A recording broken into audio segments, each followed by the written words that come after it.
I'm sure, in the season 1, we had some good moments, and then there were points that we learned from, right? And I'm sure we have implemented that in season 2. Where do you see, say we reach season 5, where do you see Startup Singam as in season 5? See, I think Startup Singam has 2 goals primarily, right? The first one is we say accelerate, basically simplify fundraise and accelerate success stories. So that is our first mantra. Amplify success stories. Right. So simplify fundraise and amplify success stories.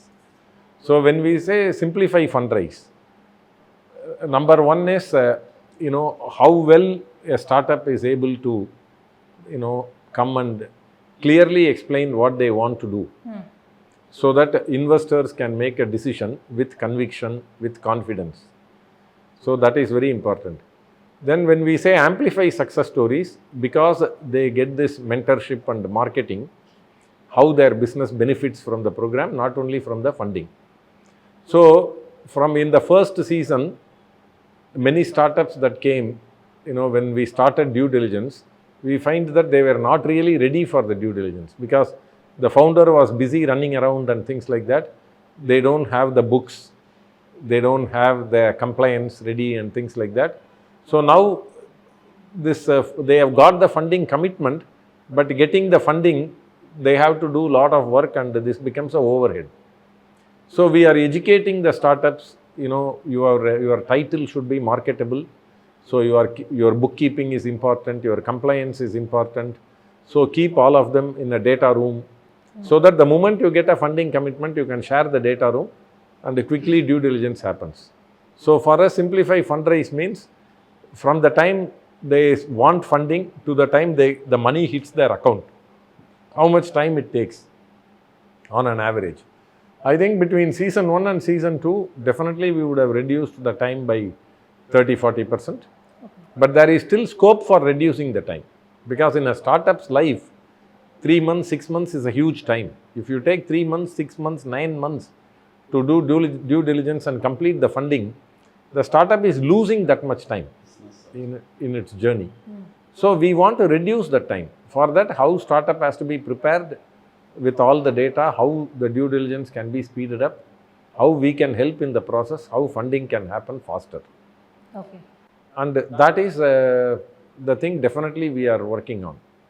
And the second thing which our Startup Singam's co-founder Bala used to say is like வீட்டுக்கு ஒரு entrepreneur, தெருவுக்கு ஒரு investor. Okay. That means you want one entrepreneur in every home, right? And one investor in every street. So that is the kind of ecosystem we want to build. Nice.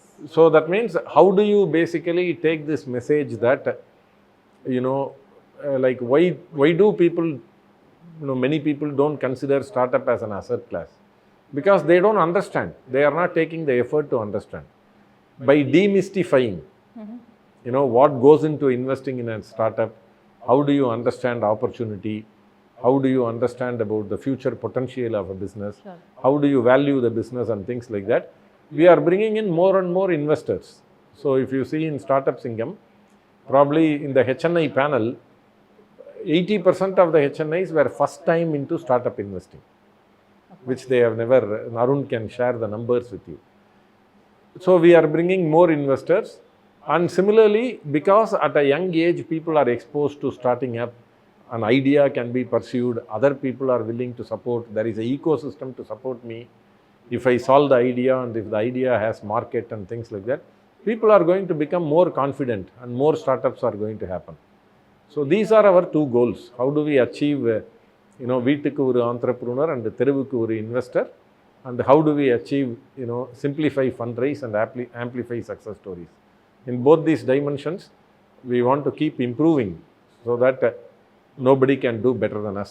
Controversial question for you, Hem. Before, some other regional languages probably get inspired by you, do you have any plans for expansion? Yeah, we have an opportunity. Okay. Before we go to next market, always I strongly believe in going vertical, going in depth. Okay. Right. See, always I don't believe in horizontal growth. Okay. So first you have to reach to a level in depth, then you go horizontal. Right. In Tamil Nadu itself, there is a huge scope. For example, if you take as per DPE IIT data, we are in the third, fourth place now in terms of registration of startup, which is registered in the DPE IIT. So almost 10,000 plus startups are there. Okay.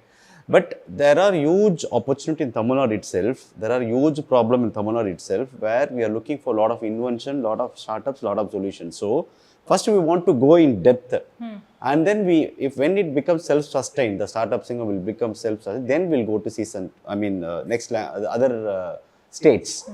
Other state already we started registering the names and all, and already we are discussing with big celebrities in Telangana also, Andhra and Telangana. Okay. Definitely we have a plan going to next states, neighbor states, especially Kerala.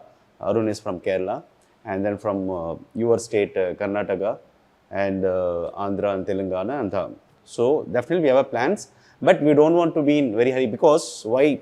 If it is just a TV show, it is a matter of 1 month time to do the production, put a production team, put a director, put a content delivery. But our focus is not just a TV show, right? Our focus is identifying the right investor, identifying the right startups, empowering them. And as he said, like, we are very strict to simplify fundraise, amplify success stories. It's a very serious business. So once the process and everything gets settled, then we'll go to next city. Okay. Or state. Definitely we have a plan. Okay. We have created the logos. Because the market is huge. Huge. Especially Andhra is like a huge Yeah, market. it's there. We are already investments also coming in. Exactly, so yes. Andhra, Telangana. Yeah. See, we were able to successful in Tamil Nadu itself, because in Andhra and Telangana, a lot of people come from New Jersey and New York and America, they'll return and they invest in a lot of startups. Right. It's already evolved market. Even Karnataka, it's evolved market. In Tamil Nadu, evolving market. I would honestly say that. In the state itself, we're able to create a dent in the market in terms of especially Tier 2, Tier 3. And definitely we can make it easily, replica of it would be very easily for us in other states. So we have our plans definitely, but we are doing this as a very serious business and serious commitment. So we'll go in a sequential model. Arun, I want to know about the daily challenges that you may have faced in the past few years, and 10 years down the line, where do you see Startup Singam as? One of the challenges initially that I faced running the organization was we did not have a playbook. So we did not, when we started, this was completely new, right? It's neither media, it's not an investment company. So there was no, as such, there was no playbook. So I cannot think like an investor, I cannot think like a media person. So creating that playbook was the first biggest challenge. Right. Then when you hire staff also, right? This kind of an operation, if you look at it, typically a VC firm or an angel network does around 5 to 6 investments in a year. And I'm talking about 50 odd investments that we do, and with the team being very, very lean. So one, bringing the team up to speed, and none of the team members are from a strong background of investment or anything, right? So normally had freshers, so we had people from Tier 1, Tier 2 cities, and we trained them, and bringing them up to speed was the next challenge. And since there was no playbook, it was all, the entire playbook was written on the go. So that actually had that was a huge learning. Right. And second thing is, first season was mostly instincts. So this could happen, this could not happen. And what we did is, after the first season was over, we sat with everybody. We at least sat with all the investors who were a part of the journey, every well-wisher, everybody who has gone ahead and criticized us.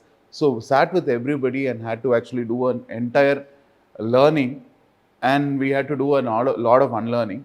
But I can be very proud to say that the team has actually come up to speed, and they have been able to understand what each of their roles and responsibilities is, and it's become an independent team.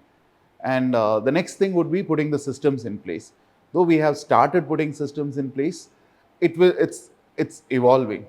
So right now we know why we need a system. Last year, if you had asked me, I didn't even know why I need a system. So this year I'm very clear about why I need a system. So this will be more like an automated system run by a very lean team then also, which will actually be very, very impactful. 10 years down the line, where do you see Startup Singam? 10 years down the line, if you ask me where I want to see Startup Singam, every single startup has been inspired by Startup Singam at some point of time and has started their entrepreneurship journey and come on the platform, pitch the idea, and all the 100 out of 100 startups gets funding, and every single funding gets over in 3 months.